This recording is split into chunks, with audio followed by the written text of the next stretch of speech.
On June 18, 2026, a team of astronomers published a result that began with a problem. They had pointed the James Webb Space Telescope at one of the strangest worlds ever photographed, a dim, magenta object 57 light-years from Earth. And for the first time, they had extracted a detailed spectrum from its atmosphere. The data should have revealed a cold giant world made understandable by familiar chemistry. Instead, every clear atmosphere model produced something physically wrong. The temperature structure became unnatural. The molecules appeared to be coming from layers that should not have been visible. The object seemed to be asking scientists to accept an atmosphere that could not realistically exist.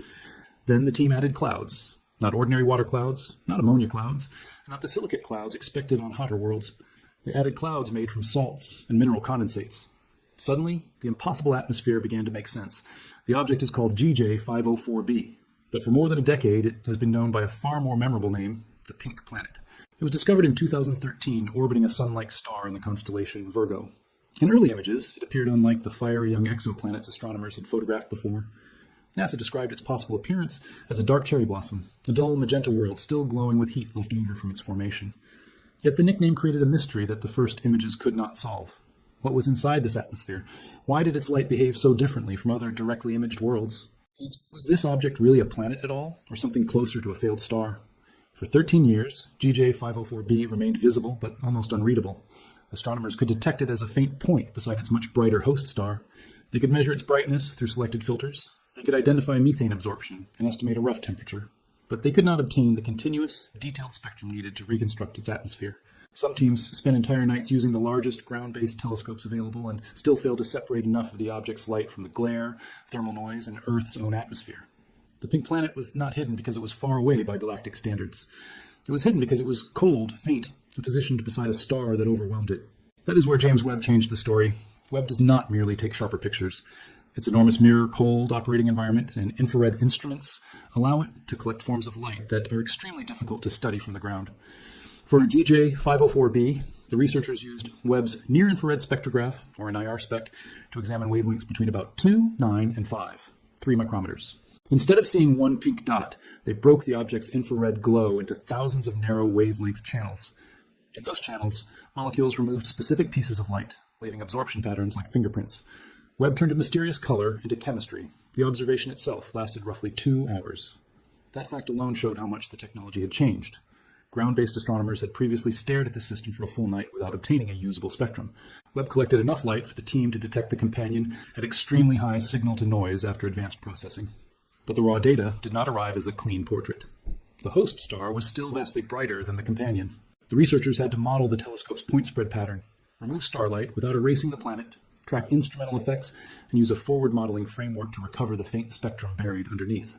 When the spectrum finally emerged, it contained far more than 1 or 2 molecules. The team identified strong signatures of water vapor, methane, carbon monoxide, carbon dioxide, ammonia, and hydrogen sulfide. They also detected rarer isotopic versions of carbon monoxide containing carbon-13 and oxygen-18. Those isotopologues matter because the ratios of different isotopes can preserve clues about the material from which an object formed. It was an atmospheric inventory that earlier telescopes could not have produced for such a cold and faint companion. At first, the molecular list looked like the solution. Water, methane, ammonia, and carbon-bearing gases are all expected in some form inside cold, giant atmospheres. Jupiter and the brown dwarfs scattered through our stellar neighborhood contain related chemistry. But identifying molecules is only the beginning. Astronomers also need a model that places those molecules at realistic temperatures, pressures, and altitudes. When the team tried to reproduce Webb's spectrum with a clear atmosphere, the model demanded an unusual nearly isothermal region, a layer where temperature changed too little with pressure. It was mathematically capable of matching parts of the data, but physically suspicious. This is the point where the story is often simplified into a headline saying James Webb discovered salt clouds. The full result is more interesting. Webb did not photograph white crystals floating through a pink sky. Salt clouds do not display one obvious glowing line that announces their presence. In the wavelength range studied, many of these condensates are comparatively featureless. Scientists inferred them because of what the clouds did to the rest of the spectrum. A cloud deck blocks or weakens light emerging from deeper, hotter layers. Once that veil is included, molecular absorption features become less extreme, and the temperature profile no longer needs to twist itself into an implausible shape. The researchers tested multiple cloud possibilities appropriate for an atmosphere near 564 Kelvin, around 291 degrees Celsius. At these temperatures, the silicate materials that form clouds on very hot young planets should condense much deeper than the visible atmosphere. Cooler compounds become more important.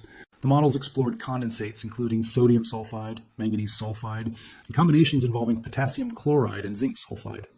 These substances sound like laboratory chemicals, but under the pressure and temperature conditions of a giant atmosphere, they can condense into particles and create cloud layers in the same general way that water forms clouds on Earth. Salt cloud models provided the missing opacity, the ability to block and scatter radiation, that the clear atmosphere lacked. In the preferred families of models, the clouds covered deeper atmospheric layers and prevented Webb from seeing molecular signatures that otherwise appeared unrealistically strong. The atmosphere stopped requiring impossible behavior. The pink planet did not become simple, but it became physically believable. This was among the first direct pieces of evidence that salt-based clouds can be essential for explaining the spectrum of a cold planetary mass object, a possibility atmospheric scientists had discussed for more than 15 years. But there is an important correction to the most dramatic version of the story. The new study did not prove that salt clouds are the direct cause of the world's pink color. The phrase pink planet came from how astronomers interpreted its thermal glow and near-infrared colors when the object was discovered.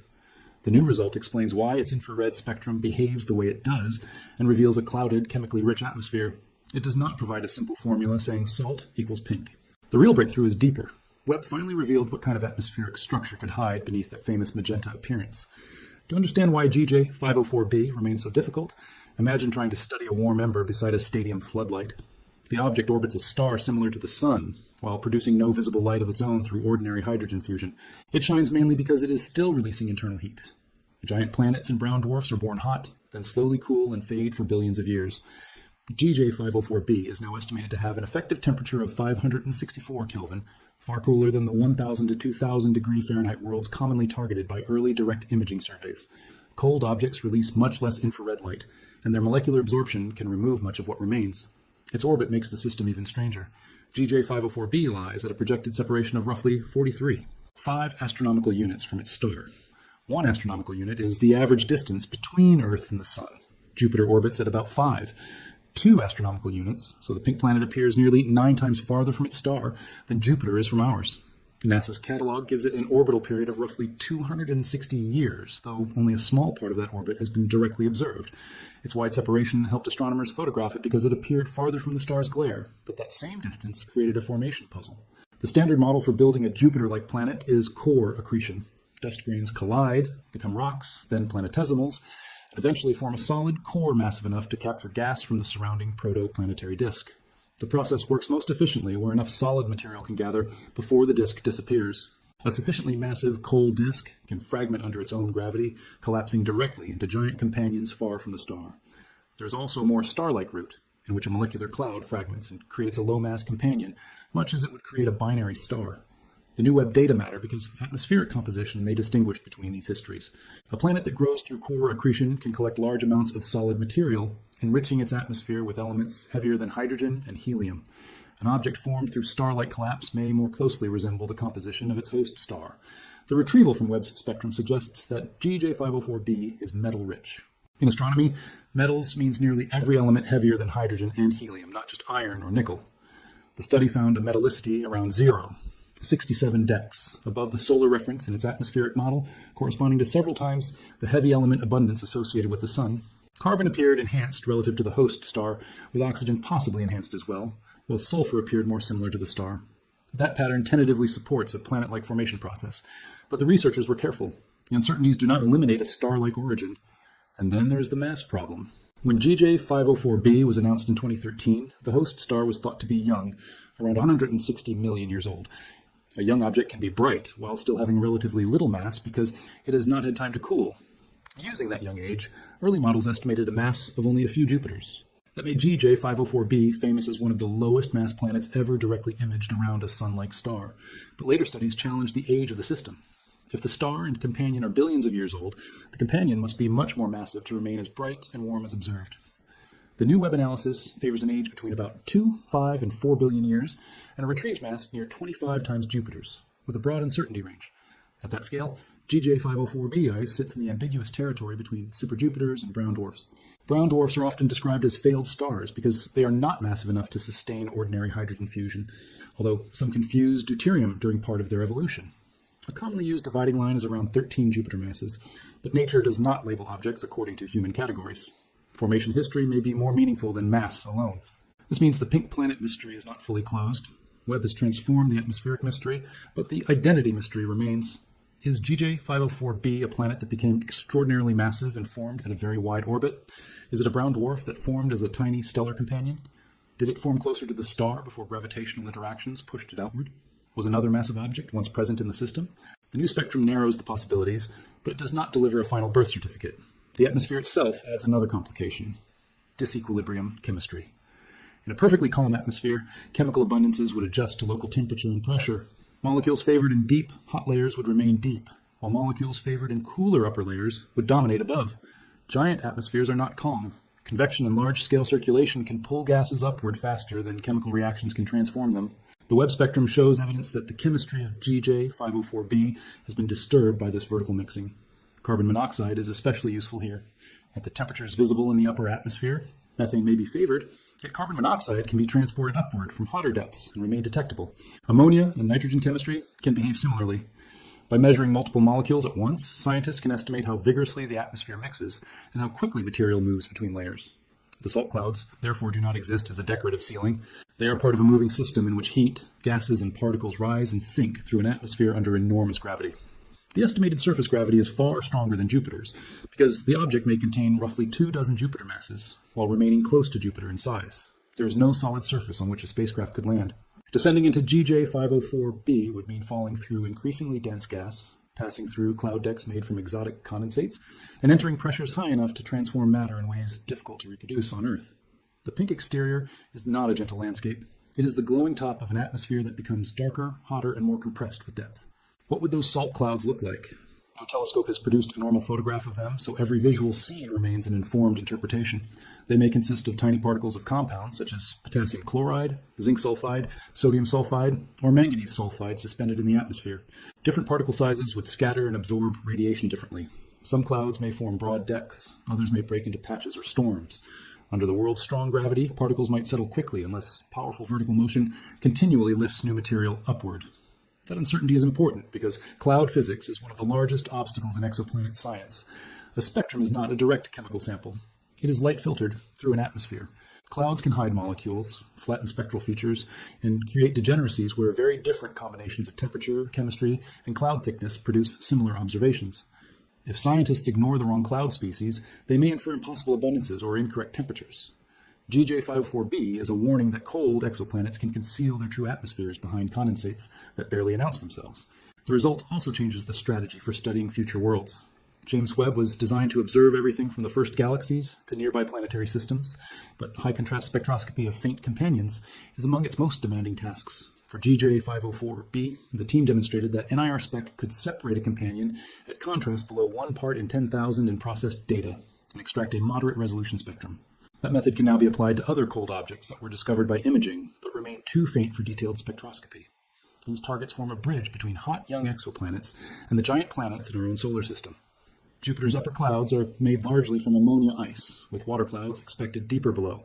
Brown dwarfs and cold exoplanets may host clouds of salts, sulfides, water, or ammonia depending on their temperatures. By observing objects across that sequence, astronomers can watch cloud chemistry change as worlds cool. GJ504. B may represent a stage that giant planets pass through on the way toward colder Jupiter-like conditions. There is also a lesson for the search for smaller and potentially habitable planets. Clouds affect nearly every atmospheric spectrum. On an Earth-like world, they might be made from water droplets or ice. On a hot rocky planet, they could be vaporized minerals. On a hydrogen-rich sub-Neptune, they might form from complex hazes. And on a cold giant, they may include salts and sulfides. A telescope can detect a molecule only if light reaches and escapes the layer containing it. Understanding clouds is therefore not optional. It determines which parts of a planet are visible and which remain hidden. The pink planet also shows why direct imaging is so valuable. Most exoplanets are discovered indirectly, through a transit across their star or a gravitational tug that makes the star wobble. Those methods reveal mass, radius, and orbit, but they often struggle with planets far from their stars. Direct imaging isolates light from the planet itself. That allows scientists to study atmospheric temperature, chemistry, clouds, and perhaps weather without waiting for a transit. The price is extreme technical difficulty. The planet can be millions or billions of times fainter than its star. In 2013, the Subaru telescope proved that the object was there. In later years, follow-up imaging confirmed methane and refined its brightness, but the full molecular pattern stayed hidden. Webb's advantage was not merely a larger mirror. It operated above Earth's atmosphere, avoiding absorption from water vapor, carbon dioxide, and other terrestrial molecules that contaminate infrared observations. It also remained cold enough that the telescope itself did not overwhelm the faint planetary signal with its own heat. That is why 2 hours with Webb succeeded, where entire nights from the ground had failed. It does not mean ground telescopes are obsolete. Future extremely large observatories will offer sharper spatial resolution and complementary wavelengths, sophisticated starlight removal algorithms. The discovery came from hardware and mathematics working together. Without the processing, the spectrum would have remained buried. Without the telescope, there would not have been enough clean light to process. The rare isotopes detected in the spectrum may become another major part of the story. Carbon-13 and oxygen-18 occur less frequently than the common isotopes carbon-12 and oxygen-16. The ratios can be altered by chemical and formation processes. In this study, the retrieved ratios were broadly consistent with interstellar values, but the ability to measure them in a directly imaged companion is itself significant. Future observations with greater wavelength coverage may use isotopes as tracers of where and how giant worlds gathered their material. Yet, scientists must resist reading too much into one spectrum. Atmospheric retrievals are complex statistical models. They test many combinations of temperature, gravity, composition, cloud properties, and mixing. The output depends on assumptions about opacities and the structure of the atmosphere. The salt cloud conclusion is strong because cloud models removed unphysical behavior and improved the fit, but the exact condensate species and cloud distribution remain uncertain. Even the study noted that one cloud model could be statistically preferred without a fully satisfying physical explanation for why that species should dominate. This is how real scientific mysteries are solved, not with one dramatic switch from ignorance to certainty, but with one layer of confusion replaced by a more precise set of questions. Before Webb, astronomers did not have a detailed spectrum. Now they have a rich molecular inventory, evidence for disequilibrium chemistry, a physically plausible clouded atmosphere, and new constraints on mass and age. At the same time, they face harder questions about formation, cloud composition, vertical mixing, and the object's status as planet or brown dwarf. The phrase, James Webb finally cracked the mystery, is therefore true only when the mystery is defined carefully. Webb cracked the mystery of why earlier atmospheric models could not reproduce the pink planet's light. Salt clouds provided the missing veil. Webb did not prove exactly why the world looks magenta to human eyes, and it did not settle whether the object formed like a planet or star. In fact, the new mass estimate makes that identity debate more intense. That may be the most fascinating outcome. The telescope did not turn an exotic object into something ordinary. It revealed that GJJ 504b is stranger than the old images suggested. It is an ancient, massive world with a temperature similar to an industrial oven, a gravity far beyond Jupiter's, an atmosphere containing water, methane, carbon dioxide, ammonia, hydrogen sulfide, and carbon monoxide, clouds likely built from salts and sulfides, and chemistry driven out of equilibrium by motion from below. From 57 light-years away, it appears as a faint companion orbiting a bright, familiar-looking star. But the separation between those two objects is enormous, at roughly 43. 5 astronomical units, sunlight at the companion would be weak.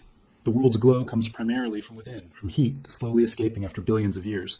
The pink light is the visible suggestion of a deep reservoir of energy left from formation and gravitational contraction. It is a world that shines because it has not finished cooling, and cooling will continue. Over immense spans of time, GJ504b will become dimmer and colder. Its cloud chemistry will change. Salts may sink below the visible atmosphere, while different condensates form higher up. Methane and ammonia could become more dominant. In that sense, Webb has captured one stage in the life of a giant object, a frame in a process lasting billions of years. The atmosphere is not a fixed identity. It is an evolving weather system shaped by age, gravity, and internal heat. Future observations could extend the spectrum to other wavelengths, search for variability as clouds rotate in and out of view, and refine the orbit and dynamical mass. If brightness changes over hours or days, astronomers may map patchy cloud systems and estimate the rotation period. Longer wavelength data could probe deeper layers or identify additional condensates. Better measurements of the host star's age and composition could determine whether the companion shares its chemistry or carries evidence of planet-like enrichment. For now, one conclusion stands above the uncertainty. A cold, faint world that defeated some of Earth's largest telescopes has finally become an atmosphere rather than a dot. The James Webb Space Telescope separated its light, identified its gases, and showed that an invisible layer of exotic clouds was distorting everything scientists thought they were seeing. The solution was not hidden in the color alone. It was hidden in the wavelengths the clouds had suppressed. In 2013, GJ504b entered the public imagination as a dark pink world. In 2026, it became something more unsettling and more real. A massive atmospheric laboratory where salts can condense into clouds, gases are pulled upward from deep, hot layers, and the line between planet and failed star becomes almost impossible to draw. We now know far more about it than we did a decade ago, Yet the central question remains open. What exactly is the pink planet? A world built slowly from a disk of dust and gas? A brown dwarf born through collapse? A giant formed closer to its star and thrown outward? Or an object created through a pathway our models have not fully captured? James Webb has revealed the clouds. It has revealed the molecules. It has revealed the weight of the mystery. But it has not revealed the final answer. And that is why GJ 504b may be more valuable now than when it was only a beautiful pink dot. It is no longer mysterious because we cannot see it. It is mysterious because, for the first time, we can see enough to understand how much we still do not know. Somewhere beyond our solar system, beneath skies likely filled with salt particles, the pink planet is still glowing. Webb may have solved the atmospheric puzzle that confused researchers for more than a decade, but its oldest secret, how such a massive object formed so far from its star, remains hidden. And the next time James Webb looks at this faint magenta world, it may not merely reveal another molecule or another cloud. It may finally tell us whether the pink planet is truly a planet at all. Subscribe, turn on notifications, and stay with us for more verified discoveries from James Webb and the darkest, strangest worlds beyond our solar system.